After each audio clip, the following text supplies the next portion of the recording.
Today our topic is measles. Measles, also known as morbilli, rubiola or red measles. Measles is a highly contagious viral infection. It is exanthematous disease with fever, cough, coryza and conjunctivitis. Before the widespread use of measles vaccine, it was estimated that measles caused between 5 million to 8 million deaths worldwide each year. Etiology: measles is caused by measles virus.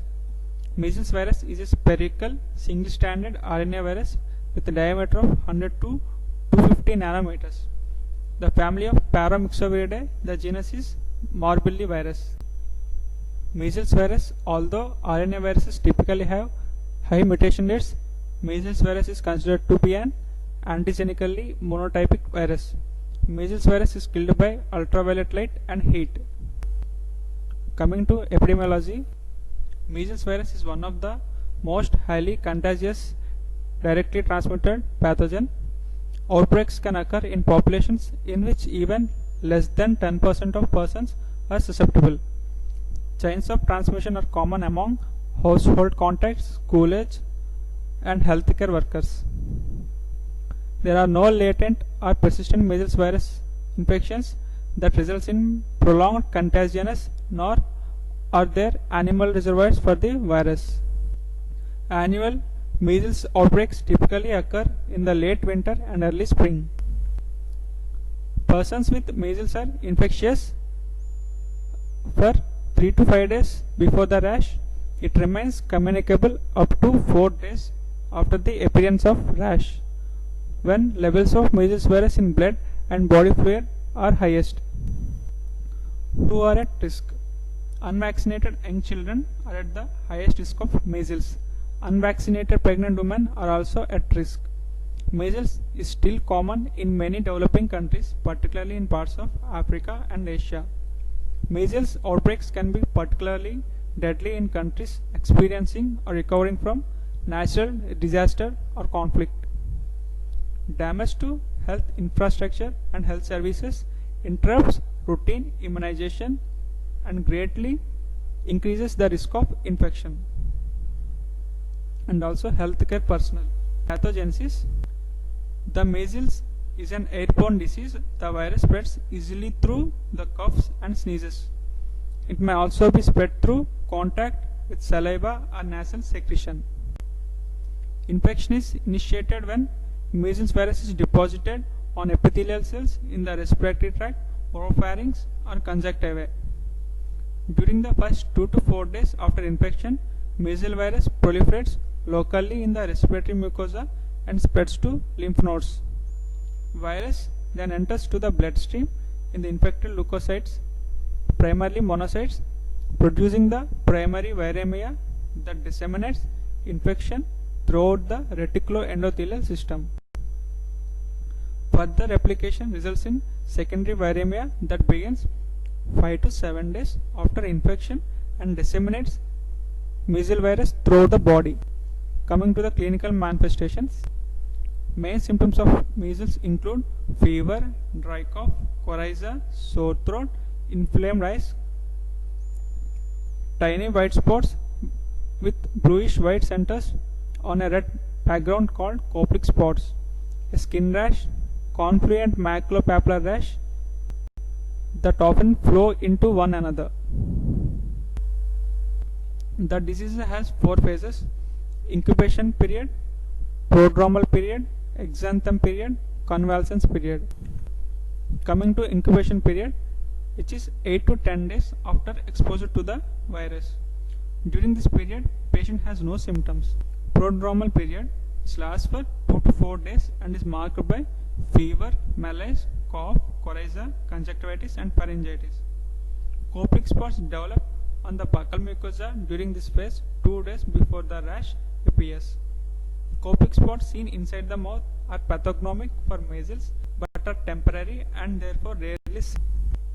Koplik spots are pathognomic of measles and consist of bluish white dots of 1 mm in diameter and surrounded by erythema. The lesions appear first on the buccal mucosa opposite the upper molars but rapidly increase in number to involve the entire buccal mucosa. They fade with the onset of rash. Picture showing the Koplik spots on the buccal mucosa. Exanthem period. Exanthem period begins after prodromal phase, 2 weeks after exposure. The erythematous maculopapular rash first appears behind the ears and on the neck. The rash progresses to cover the face, trunks, arms with involvement of legs and feet within 72 hours. The fever peaks on the second or third day of the rash. The rash usually begins to clear in the same order of progression as it appeared, usually beginning on the third or fourth day after onset. Head and shoulders of boy with measles. Measles or the trunk region, measles on the back of the body, measles involving the lower limbs, buttocks, measles rash and conjunctivitis. Convalescence period after 10 to 12 days. Resolution of the rash may be followed by desquamation, leaving transient hyperpigmented areas. Coming to differential diagnosis, the differential diagnosis of measles includes other causes of fever, rash and conjunctivitis, including rubella, Kawasaki disease, infectious mononucleosis, scarlet fever, Rocky Mountain spotted fever, enterovirus or adenovirus infection, drug sensitivity. Coming to the diagnosis, measles is easily diagnosed based on clinical symptoms by clinicians familiar with the disease, particularly during the outbreaks. Koplik spots are especially helpful because they appear early and are pathognomic. The Centers for Disease Control and Prevention case definition for measles requires a generalized maculopapular rash of at least 3 days duration, fever of at least 38.3 degrees Celsius, and cough, coryza or conjunctivitis. Serology is the most common method of laboratory diagnosis. The detection of measles virus specific IgM in a single specimen of serum or oral fluid is considered diagnostic of acute infection. Also, a fourfold or greater increase in measles virus specific IgG antibody levels between acute and convalescent phase serum specimens.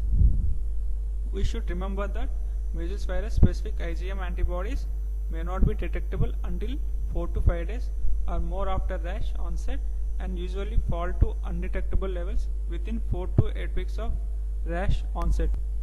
Measles also can be diagnosed by detection of measles virus RNA by reverse transcriptase polymerase chain reaction from clinical specimens. Coming to treatment, there is no specific antiviral therapy for measles. Treatment consists of general supportive measures such as hydration, bed rest, administration of antibiotic agents. Secondary bacterial infections are a major cause of morbidity and death following measles. Prompted antibiotic treatment is necessary for patients who have clinical evidence of bacterial infection, including pneumonia and otitis media. Streptococcus pneumonia and Haemophilus influenza type B are common causes of bacterial pneumonia following measles. Vitamin A is effective for treatment of measles and can markedly reduce rates of morbidity and mortality. The WHO recommends administration of once daily doses of 2 lakhs international units of vitamin A for 2 consecutive days to all children with measles who are more than 12 months of age. Low doses are recommended for younger children, 1 lakh international units per day for children between 6 to 12 months of age and 50,000 international units per day for children less than 6 months old. Complications: a febrile convulsion occurs in about 1 in 200 cases. This can be alarming, but fully recovery is usual. Encephalitis is a rare but serious complication. It occurs in about 1 in 5,000 cases. It typically causes drowsiness, headache and vomiting, which starts about 7 to 10 days after the onset of rash. Encephalitis may cause brain damage. Some children die from this complication. Others include myocarditis, hepatitis. Pneumonia, which is a serious complication that sometimes develops. Typically, symptoms include fast or difficult breathing, chest pain, and generally becoming more ill. Squint is the more common in children who have had measles. The virus may affect the nerve or muscles to the eye. A very rare brain disease called subacute sclerosing panencephalitis can develop years later in a very small number of people who had measles. This can sometimes occur several years after getting measles. This condition can be fatal. Coming to prevention, prophylaxis includes passive immunization by specific measles immunoglobulin and active immunization by vaccine.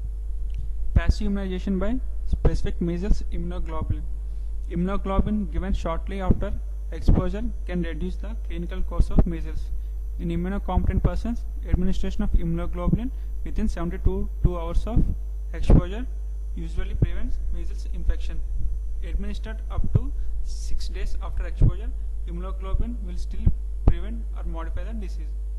Prophylaxis with immunoglobulin is recommended for susceptible household and nosocomial contacts who are at risk of developing severe measles, particularly children less than 1 year of age, immunocompromised persons including HIV infected persons, and pregnant women. Coming to active immunization by vaccine.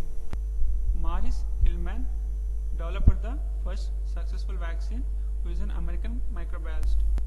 Measles vaccine is a live attenuated vaccine. Measles vaccine are often combined with other live attenuated virus vaccines such as mumps, rubella, MMR for mumps, rubella and varicella MMRV. Active immunization by vaccine. The recommended age of first vaccination varies from 6 to 15 months. Antibodies first appear 12 to 15 days after vaccination and peak at 1 to 3 months. The duration of vaccine-induced immunity is at least several decades, if not longer. WHO recommendations. In developing countries where measles is highly endemic, WHO recommend 2 doses of vaccine, one at 12 to 15 months and another at 4 to 5 years of age. IAP recommendation, MMR at 9 months, 15 months and 5 to 6 years besides MR vaccine in MR nationwide campaign. Thank you.